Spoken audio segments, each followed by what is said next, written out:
नमस्कार। अच्छा दोस्तों, मैं आपको मोमडन लॉ, मुस्लिम लॉ का 16th क्वेश्चन अभी आपको समझाने की कोशिश करूँगा। क्वेश्चन क्या है? हिबा क्या है, इसकी आवश्यक शर्तें समझाइए। यह कब अखंडनीय होता है? What is Hiba? चलो मैं हिंदी में बता रहा हूँ तो हिंदी में ही ठीक रहेगा। हिबा की परिभाषा दीजिए। हिबा में कब्जा देने के महत्व को समझाइए तथा यह भी बताइए कि किन परिस्थितियों में आणविक कब्जा देना ही पर्याप्त है। एक वैध दान के आवश्यक तत्वों का वर्णन कीजिए। क्या सभी मामलों में कब्जा देना अनिवार्य है? स्पष्ट कीजिए। तो ये क्वेश्चन नंबर है 16 अपनी बाबेल बसंती लाल बाबेल की सीरीज़ के अंदर क्वेश्चन नंबर 16। इसका आंसर मैं आपको बताता हूँ। हिबा को हिंदी में दान कहते हैं, अंग्रेजी में गिफ्ट कहा जाता है। हिबा से ही कुछ मिलते जुलते शब्द हैं, अरियत, सदका आदि। इसकी परिभाषा क्या है? हिबा के विभिन्न विधिवेत्ताओं द्वारा भिन्न भिन्न परिभाषाएं दी गई हैं। कुछ न्यायिक निर्णयों में इसे किया गया है। हिबा का शाब्दिक अर्थ है किसी वस्तु का दान जिससे दान ग्रहीता को लाभ हो। मतलब दान ग्रहीता जो दान ले रहा है उसको लाभ हो, ना कि देने वाले को। बैली के अनुसार हिबा बिना किसी विनिमय के किसी विशिष्ट वस्तु में संपत्ति के अधिकार का दान है। इसमें लिखा गया है क्लियरली बिना विनिमय। विनिमय का मतलब बिना किसी व्यापारिक संबंध, मतलब बिना किसी पैसे के लेन देन के, या बिना किसी मतलब किस भाषा में मैं आपको बताऊं, मतलब पैसा उससे कुछ ग्रहण नहीं किया गया, उससे कोई लाभ नहीं लिया गया। ये लाइन सही है। यदि किसी बिना लाभ के और दान देना, वही हिबा है। हिबा संपत्ति का एक ऐसा अंतरण है जिसमें एक व्यक्ति दूसरे व्यक्ति को बिना किसी प्रतिफल अथवा विनिमय के संपत्ति का कब्जा तुरंत प्रदान किया जाता है और उसे आंतरिति आदाता द्वारा या उसकी ओर से किसी अन्य व्यक्ति द्वारा स्वीकार किया जाता है। हिदाया के अनुसार दान या हिबा एक व्यक्ति द्वारा दूसरे को बिना किसी विनिमय के संपत्ति का तुरंत अंतरण है जिसे दान ग्रहीता द्वारा या उसकी ओर से किसी अन्य व्यक्ति द्वारा स्वीकार किया जाता है। मतलब लेने वाला जो है उसके द्वारा या उसके मतलब उसकी तरफ से दूसरे किसी व्यक्ति द्वारा ये स्वीकार किया जाता है। जैसे कोई बेटा है, उसके बाप ने स्वीकार कर लिया, ऐसा। संपत्ति अंतरण अधिनियम 1882 की धारा 122 में दान की परिभाषा इस प्रकार की गई है। दान वर्तमान में अस्तित्व किसी चल या अचल संपत्ति का एक व्यक्ति से, जिसे दाता कहते हैं, दूसरे व्यक्ति को जैसे आदाता कहते हैं, ऐसे हस्तांतरण है जो स्वैच्छिक एवं बिना प्रतिफल के किया जाता है और जिसे आदाता द्वारा स्वीकृत किया जाता है। लेकिन यह परिभाषा मुस्लिम विधि पर लागू नहीं होती है। वीपी कथेसम्मा बनाम नारायण कुन्हामा AIR 1964 SC 275 के मामले में हिबा की परिभाषा देते हुए कहा गया है, हिबा किसी विशिष्ट वस्तु पर बिना एवज के अधिकार का अंतरण है। शमशेद बेगम बनाम सादिक बासा में AIR 2017 NOC 1042 मद्रास के मामले में हिबा की परिभाषा इस प्रकार दी गई है, हिबा बिना किसी विनिमय के संपत्ति के अधिकार का दान है। आदाता इसे स्वीकार करता है तथा दाता द्वारा उसे संपत्ति के कब्जे का परिधान कर दिया जाता है। अरियत के अनुसार जब संपत्ति के उपयोग के कुछ सीमित अधिकार अंतरित किए जाते हैं तो उसे अरियत कहते हैं। उसमें मतलब कुछ सीमित अधिकार, पूरे अधिकार नहीं, सीमित अधिकार दिए जाते हैं तो उसे अरियत कहते हैं। सदका, जब संपत्ति बिना किसी प्रतिफल के धार्मिक कार्यों के लिए अंतरित की जाती है उसे सदका कहते हैं। विधि मान्य हिबा की अनिवार्य शर्तें। मुस्लिम विधि के अंतर्गत विधि मान्य हिबा की निम्नांकित आवश्यक शर्तें निरूपित की गई हैं। एक, दाता वाहिब की सामर्थ्य, आदाता माहूब लाहू की सामर्थ्य, हिबा की विषय वस्तु, हिबा की घोषणा, हिबा की स्वीकृति, कब्जे का परिधान। मोहम्मद सागिर बनाम मोहम्मद सबीर, AIR 2011 झारखंड 74 के मामले में मुस्लिम हिबा की विधि मान्यता के लिए निम्नांकित शर्तों का उल्लेख किया गया है। दाता द्वारा दान, हिबा की घोषणा की गई, आदाता की स्वीकृति, दान की संपत्ति के कब्जे का परिधान।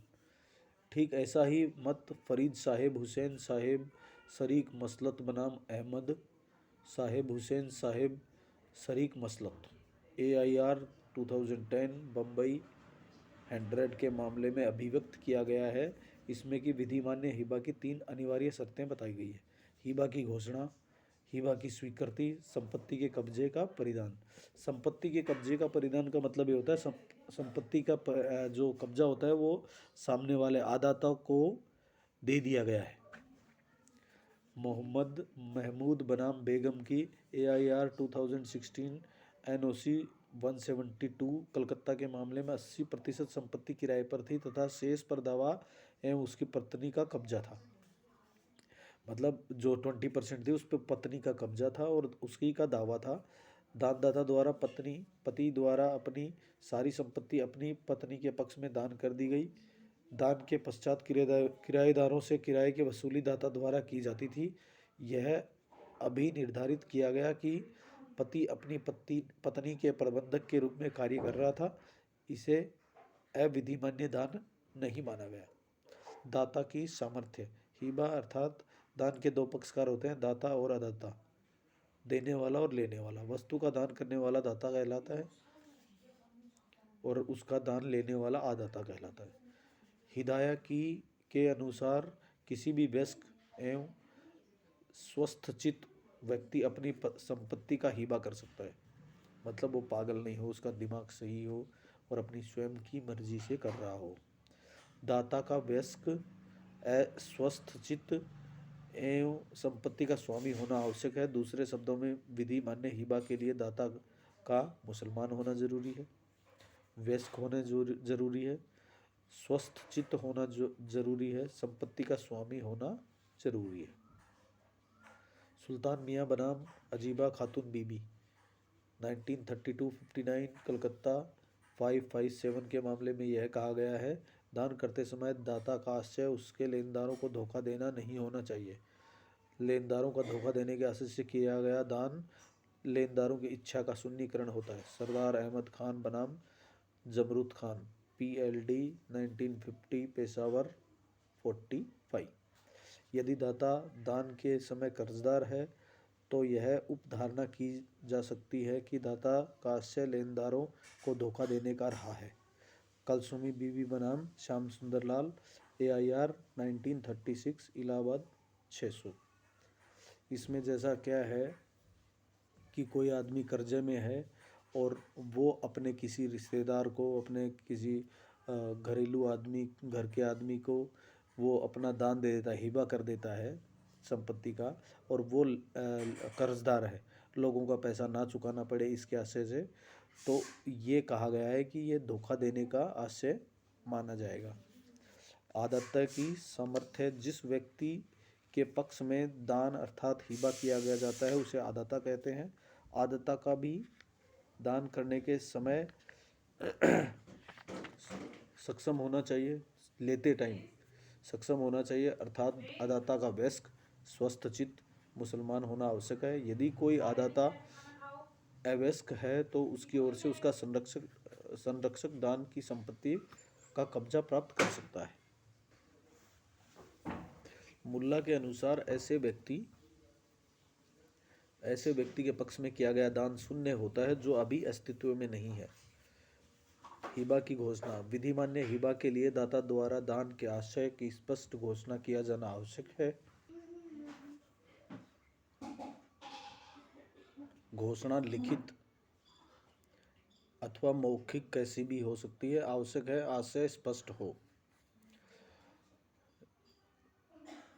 एक मामले में ऐसे हिबा को विधिमान्य ठहराया गया है जिसमें संपत्ति के स्वामी द्वारा अपने आशय की घोषणा कर दी गई थी, आदाता द्वारा उसे स्वीकार कर लिया गया था तथा आदाता उसी संपत्ति में रह रहा था जो हिबा की विषय वस्तु थी, अतः कब्जे के परिधान की आवश्यकता नहीं रह गई थी।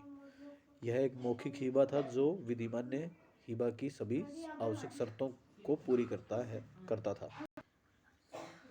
हफीजा बीबी बनाम शेख फरीद AIR 2011 SC 1695 के मामले में उच्चतम न्यायालय द्वारा यह अभी निर्धारित किया गया है कि मुस्लिम विधि के अंतर्गत हिबा मौखिक हो सकता है, उसका लिखित में होना आवश्यक नहीं है। यदि हिबा का कोई विलेख निष्पादित कर दिया जाता है तो उसका रजिस्ट्रीकरण आवश्यक नहीं है। गिफ्ट और हिबा made in writing need not to be registered in Muslim law. Mahboob Khan बनाम अब्दुल रहीम AIR 1964 राजस्थान 250 के मामले में राजस्थान उच्च न्यायालय द्वारा यह अभी निर्धारित किया गया कि घोषणा स्वैच्छिक होना आवश्यक है। यदि यह दबाव असमयक, अस्पष्ट अथवा मिथ्या के अधीन की जाती है तो दान विधिमान्य नहीं होगा। हिबा की स्वीकृति। अदाता द्वारा हिबा को स्वीकार किया जाना विधिमान्य हिबा की एक अनिवार्य शर्त है। स्वीकृति लिखित, मौखिक अथवा आचरण द्वारा हो सकती है। यदि अदाता अवयस्क है तो उसके संरक्षक द्वारा दान को स्वीकार किया जा सकता है। मोहम्मद कमरुल हक बनाम मोहम्मद बदरुद्दीन AIR 2014 पटना 228 के मामले में पिता परिधानदाता द्वारा अपने 3 पुत्रों के पक्ष में तमलीकनामा निष्पादित किया गया। एक पुत्र वयस्क था। अदाताओं दानग्रहताओं द्वारा दान को स्वीकार किए जाने का तथ्य साबित नहीं किया जा सका जो कि विधिमान्य दान के लिए आवश्यक था। यह अभी निर्धारित किया गया कि आदाताओं को संपत्ति में कोई स्वत्व एवं हित प्राप्त नहीं हुआ, इसके कब्जे के परिधान का साक्ष्य भी नहीं था। हिबा की विषय वस्तु। हिबा की विषय वस्तु ऐसी कोई संपत्ति हो सकती है जो माल की परिभाषा में आती हो। माल से अभिप्राय यहाँ वस्तु से है। संपत्ति मूर्त अथवा अमूर्त कैसी भी हो सकती है, लेकिन उसका अस्तित्व में होना आवश्यक है। कब्जे का परिधान। विधिमान्य हिबा के लिए संपत्ति के कब्जे का परिधान आवश्यक है। ऐसे परिधान वास्तविक अथवा आणविक कैसा भी हो सकता है। वस्तुतः मुस्लिम विधि के अंतर्गत विधिमान्य हिबा के लिए मुख्य 3 शर्तों का होना आवश्यक है। दाता द्वारा दान की घोषणा, आदाता द्वारा दान की स्वीकृति, दान की संपत्ति के कब्जे का परिधान। जैसा मैं आपको बताता हूँ, यदि दाता द्वारा दान की घोषणा कर दी गई, आदाता द्वारा वो स्वीकृत भी कर लिया गया, लेकिन वो कंप्लीट तब तक नहीं माना जाएगा जब तक उसका कब्जा आदाता ना ले ले। जब तक वो कब्जा अपना उसके पास में हस्तांतरित ना कर दे तब तक ये हिबा नहीं माना जाएगा। यहाँ 3 शर्तें पूरी हो जाती हैं, वहाँ दान पूर्ण हो जाता है। राम गोपाल बनाम आइडल ऑफ राधा कृष्ण मंदिर AIR 2007 NOC 900 राजस्थान के मामले में ऐसा दान विलेख गिफ्ट डीड की विधि मान्य साक्ष्य में ग्राह्य माना गया जो दाता की संपत्ति के समर्पण के आशय को प्रकट करता है, जिसे आदाता द्वारा स्वीकार किया गया है।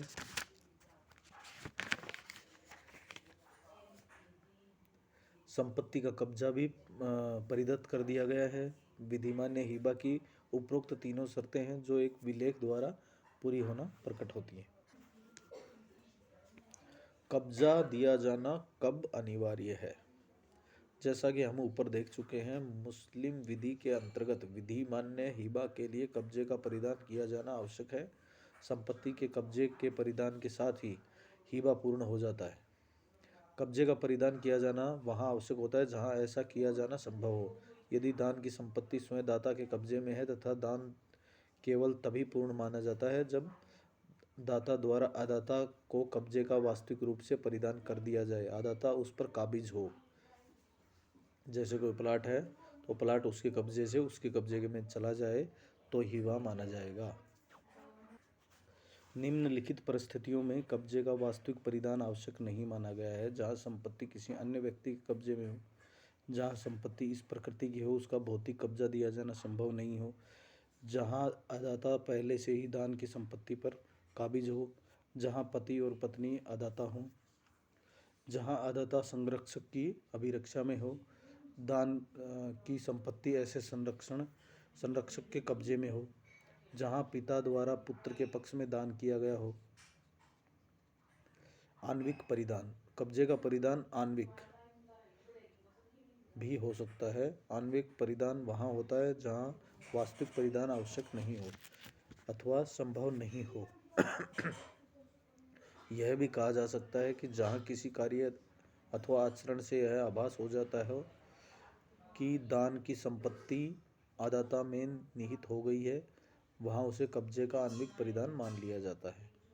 आणविक कब्जे के परिधान के निम्नलिखित अच्छे उदाहरण हैं: स्वामित्व संबंधी दस्तावेजों का परिधान, राजस्व अभिलेख में नामांतरण,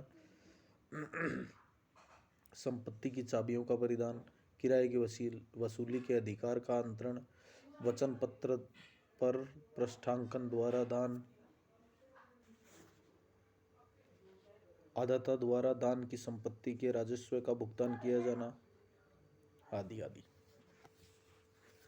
मोहम्मद अजीम बनाम सादत अली 136 IC 642 के मामले में यह अभी निर्धारित किया गया है कि अगर दाता एवं अदाता के व्यवहार एवं कार्यों से आणविक परिधान का आभास होता हो तो कब्जे का वास्तविक परिधान आवश्यक नहीं है। यहाँ यह उल्लेखित है कि सामान्यतया संपत्ति के कब्जे का परिधान दान के समय कर दिया जाता है, लेकिन अदाता की अनुमति से कब्जे का परिधान बाद में किया जा सकता है। एक मामले में गुवाहाटी उच्च न्यायालय द्वारा यह भी निर्धारित किया गया कि मौखिक दान में संपत्ति के कब्जे का परिधान आवश्यक है। कब्जे के सांकेतिक परिधान की अवधारणा ऐसे मामलों में लागू नहीं होती। दान का विखंडन: हिबा के विखंडन के दो शीर्षक के अधीन रखा जाता है: कब्जे के परिधान से पूर्व एवं कब्जे के परिधान के पश्चात। जैसा हम ऊपर देख चुके हैं, मुस्लिम विधि के अंतर्गत दान अर्थात हिबा केवल तभी पूर्ण होता है जब दान की संपत्ति के कब्जे का परिधान कर दिया जाता है। अतः कब्जे के परिधान से पूर्व दान को कभी भी विखंडित एवं प्रतिसंधित रिवोक किया जा सकता है, लेकिन कब्जे के परिधान के पश्चात दान को केवल निम्नलिखित परिस्थितियों में ही विखंडित किया जा सकता है: जब अदाता द्वारा ऐसे विखंडन की सहमति दे दी जाए अथवा न्यायालय द्वारा विखंडन की डिक्री पारित कर दी जाए। इसमें 2 पॉइंट दिए गए हैं: अदाता जो ले रहा है वो विखंडन की सहमति दे दे, या फिर न्यायालय कोर्ट द्वारा विखंडन की डिक्री पारित कर दी जाए। दान कब अखंडनीय होता है? मुस्लिम विधि के अंतर्गत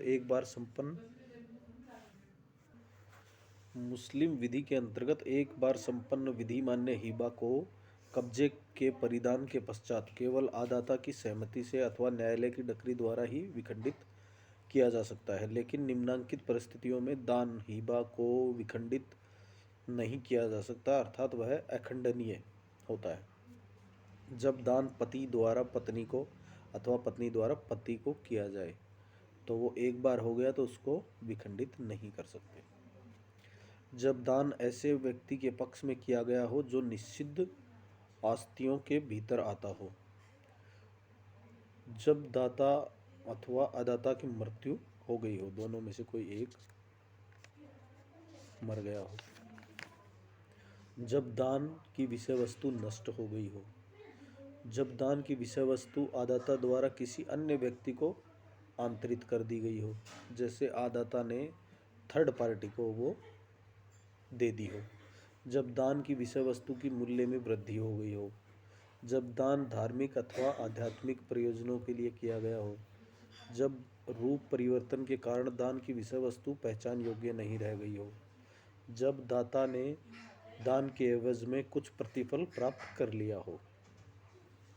मतलब यदि जो देने वाला है, जो दाता है, उसने आदाता से यदि किसी प्रकार का प्रतिफल ले लिया, कुछ पैसा ले लिया, कुछ और फ़ायदा ले लिया, तो भी उसको विखंडित नहीं किया जा सकता है। तो ये था आपका क्वेश्चन नंबर 16 मोमडन लॉ। और कल देखते हैं इससे अगला क्वेश्चन। यदि आप लोगों को ये थोड़ा ठीक लग रहा है, कुछ समझ में आ रहा है, या आपको ये मेरे वीडियो से कुछ फ़ायदा हो सकता है, तो प्लीज़ लाइक ज़रूर कीजिएगा। धन्यवाद।